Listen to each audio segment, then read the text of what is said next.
Ecuador heads to runoff election as Noboa and González compete for presidency.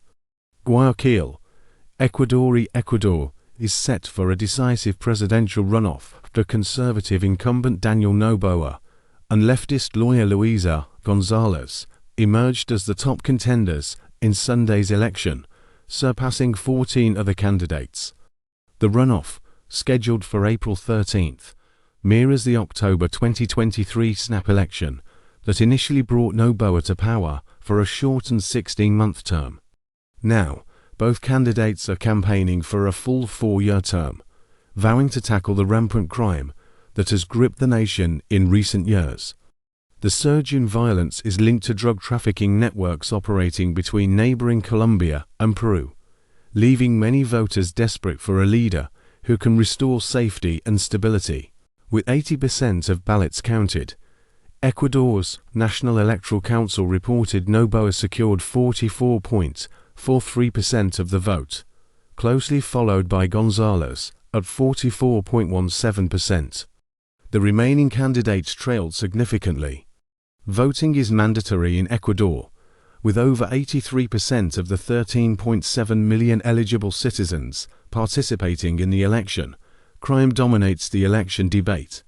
Despite a reduction in the homicide rate under Noboa's administration from 46.18 per 100,000 people in 2023 to 38.76 per 100,000 in 2024, violent crime remains a pressing issue.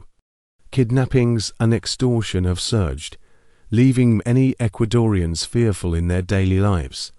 Some voters remain skeptical of Noboa's ability to turn the tide. "For me, this president is disastrous," said Marta Bars, 35, who claims she must pay a local gang $25 a month for protection. Noboa, a businessman with family wealth rooted in the banana trade, initially defeated González in the October 2023 runoff after former President Guillermo Lasso dissolved the National Assembly, triggering the snap election. González, a close ally of ex-President Rafael Correa, gained traction as the leftist candidate in the race. To win outright, a candidate needed either 50% of the vote or at least 40% with a 10-point lead. With neither meeting this threshold, the country now heads into a high-stakes second round, Noboa's leadership under scrutiny.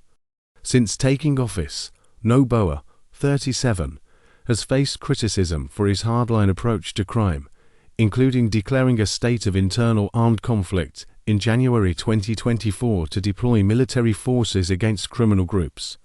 His administration also sparked international controversy, with a police raid on Mexico's embassy in Quito to arrest fugitive former Vice President Jorge Glass. While some view these measures as necessary, others question their legality and effectiveness.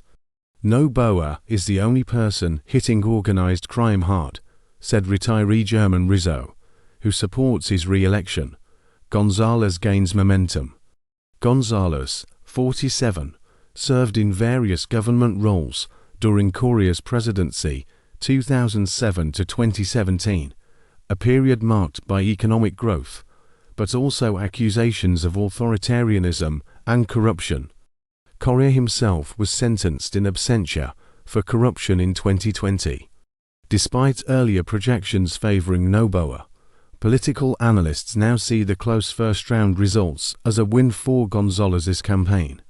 "This is a triumph for Correa's party," said political scientist Maria Cristina Baez, noting that pre-election polls had suggested a wider gap between the candidates. As Ecuador braces for the runoff, many voters remain uncertain about the future.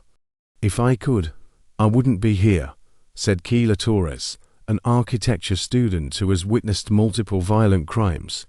"Things are not going to change."